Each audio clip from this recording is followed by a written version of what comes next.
¿Qué tal? Muy buenas. Continuando con el video de la ecuación de balance, vamos ahora sí a derivar la ecuación de balance o a explicarla cómo llegar a la ecuación de balance. Entonces partimos de la probabilidad que el proceso en el instante t más delta sea igual a n. A esto lo vamos a designar como P de n en el instante t más delta.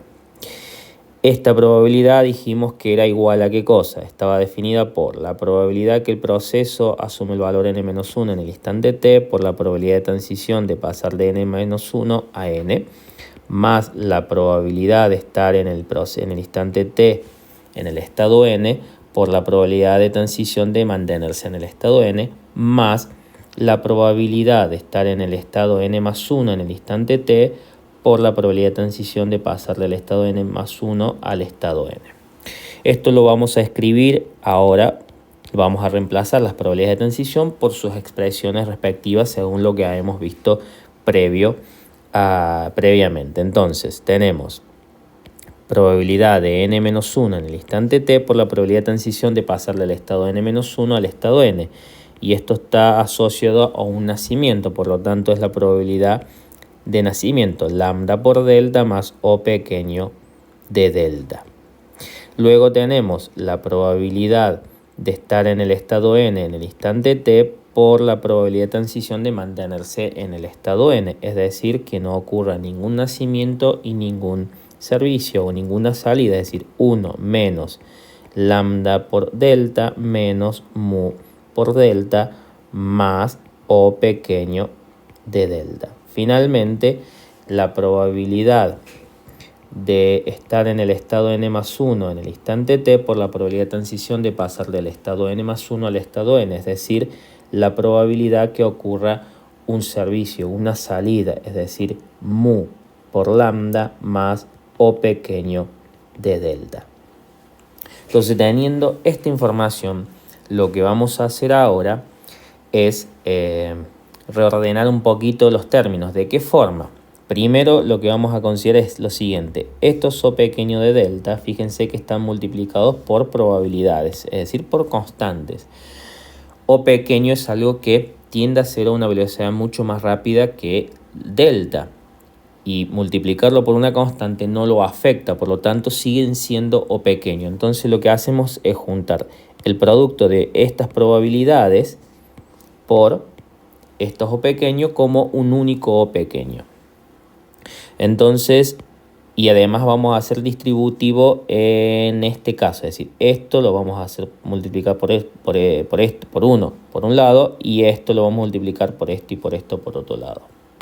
Entonces vamos a definir la probabilidad Pn-1 en el instante t por lambda por delta más la probabilidad que el proceso asume el estado n en el instante t menos factor común de probabilidad en el instante del estado t en el instante del estado n en el instante t por lambda más mu, y todo esto factor común de lambda de delta más la probabilidad de n+1 en el instante t por mu por delta más O pequeño de delta. Esto es lo que habíamos dicho. Reordenamos, juntamos todos los O pequeños de esta forma. Aquí sacamos factor común a partir de esto, ¿sí? Y esto lo dejamos aquí separadito. Ahora lo que vamos a hacer es pasar justamente este término que no tiene ningún parámetro y ningún delta, lo vamos a pasar de este lado de la desigualdad y lo vamos a sumar con esto otro. Entonces, ¿qué es lo que tenemos aquí? Tenemos P de n en el instante t más delta menos P de n en el instante t, es decir, la diferencia, cómo cambia la probabilidad que el proceso tenga n elementos entre el instante t y el instante t más delta. Y esto lo vamos a escribir como ya lo estamos teniendo aquí arriba, es decir, P de n-1 en el instante t por t lambda más delta menos P de n en el instante t por lambda más mu por delta más P de n más 1 en el instante t por mu por delta más O pequeño de delta. En realidad esto es un O pequeño de delta. Ahora lo que vamos a hacer es dividir ambos lados de la igualdad por delta. Entonces, ¿qué es lo que nos va a suceder? Esto se va a eliminar o esto se va a cancelar, esto se va a cancelar y aquí vamos a tener un dividido delta. Y aquí efectivamente vamos a tener dividido delta. Eso es lo que vamos a hacer a continuación. Entonces tenemos P de n en el instante t más delta menos P de n en el instante t dividido delta. ¿Y esto a qué es igual? Es igual a P de n menos 1 en el instante t por lambda, se cancela el delta, menos P de n en el instante t por lambda más mu, se cancela el delta, más P de n más 1 en el instante t por mu, se cancela el delta, más O pequeño de delta dividido delta. El siguiente paso es tomar límite para delta que tiende a 0 en ambos lados de la igualdad.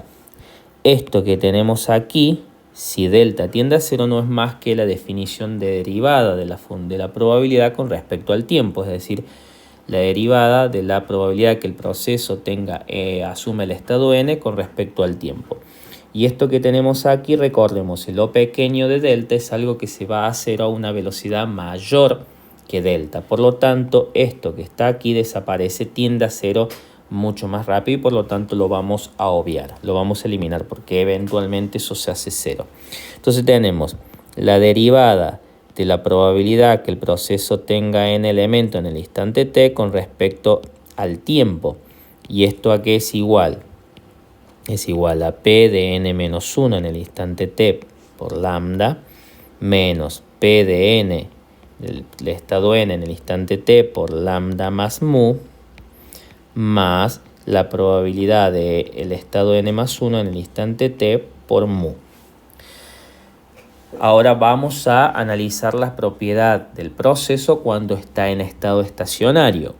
Cuando el sistema está en estado estacionario significa que la distribución de probabilidad no cambia con el tiempo. Es decir, que la probabilidad que el proceso tenga n elementos en un instante del tiempo no cambia con el tiempo. Sigue siendo la misma. Por lo tanto, eso significa que esta probabilidad que está aquí es, o mejor dicho, esta derivada, no esta probabilidad, la derivada de esta probabilidad es 0. Es 0. ¿Por qué? Porque no tiene que cambiar con el tiempo.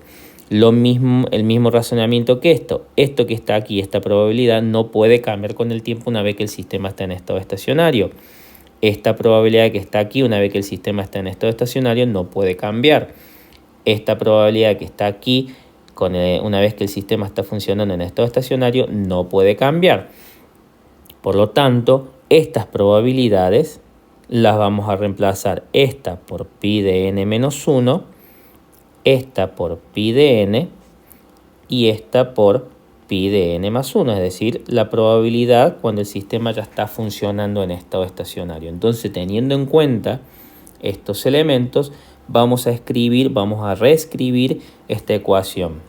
Entonces, esto que está aquí es 0. Entonces, lo que vamos a hacer, vamos a pasar esto que está aquí de este lado de la igualdad. Entonces, nos va a quedar que pi de n por lambda más mu es igual a pi de n menos 1 por lambda más pi de n más 1 por mu.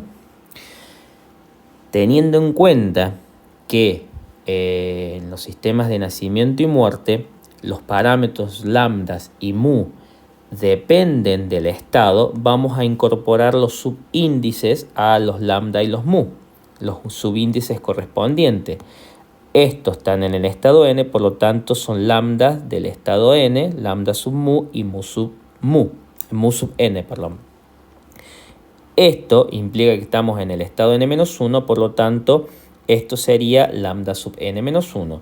Aquí estamos en el estado n más 1, por lo tanto estamos hablando de mu sub n más 1.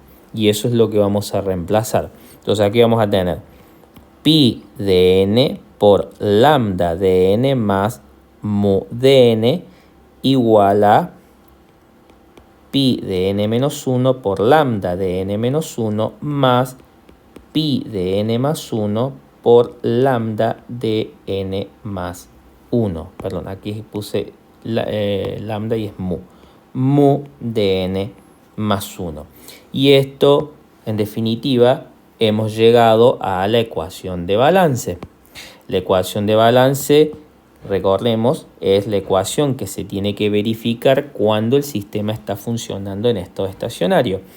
Esto es la probabilidad, esta es la tasa promedio de entrada al estado n desde el estado n-1. Esta es la tasa de entrada al estado n desde el estado n más 1. Y esto es la tasa de salida del estado n a través de un nacimiento o a través de una salida o muerte.